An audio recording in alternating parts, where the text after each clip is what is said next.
តាមដើមឈើមួយនៅក្នុងសាលាខ្ញុំអង្គុយលេងហ្គីតានឹកដល់រឿងកូនលងកន្លែងមួយនេះហើយដែលយើងអង្គុយរំលឹកមេរៀនប្រឡងមិនរួមថ្នាំងបងបងតែងអង្គុយទីនេះអាគារធ្លាប់រៀនអីលើនេះគេសងថ្មីគ្មាននៅសេងសល់ໄວឡើយក្រៅពីអានុសាសូម្បីតែដើមឈើមួយនេះឥឡូវធំបែកមេឃសា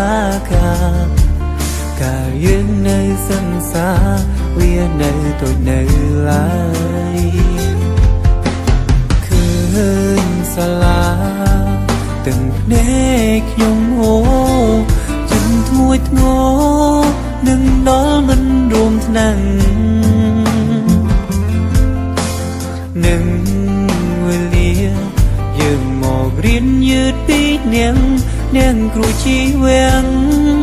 ឲ្យឈរនៅខាងក្រៅពេលនេះយើងបែកគ្នាហើយមាត់អើយខ្ញុំនឹកនាងរាល់គ្នានឹងគ្រានៅសិក្សានឹងសាលាហើយនឹងថ្នាំងរៀននេះបើសិនមានឱកាសសូមពូយើងអាចជួបគ្នាម្ដងទៀតទូវេលាចង់អៀតែសុំឆ្លៀកុំភ្លេចអានុសា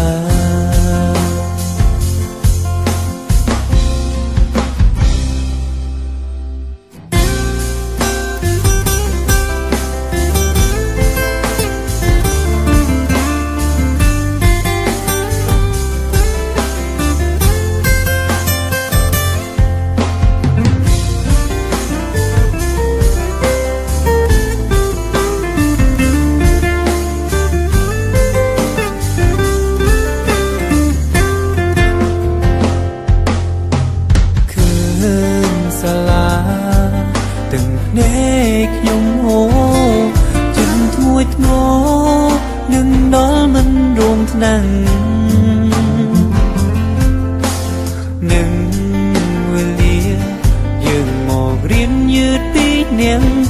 ងគ្រូជីវាំងឲ្យឈរនៅខាងក្រៅ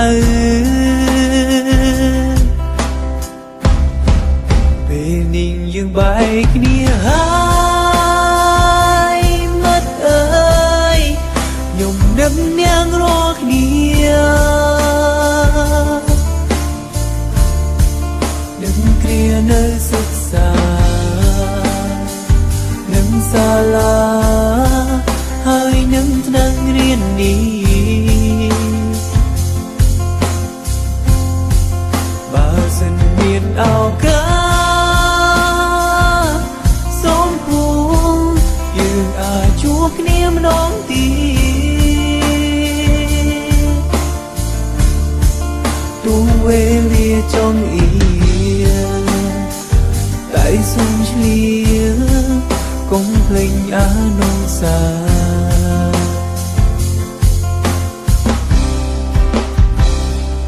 វិទ្យាល័យកន្លែងដែលដល់ចំណេញខ្ញុំមានថ្ងៃនេះក៏ដោយសាររួមនាងដែរ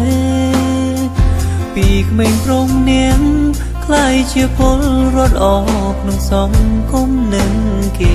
មិនធ្វើឲ្យលោកពងនាងម៉ែពីងបាងចិនក៏សូមផ្ដាំមិនត្រូវធ្វើសឹងល្អនៅវិទ្យាល័យ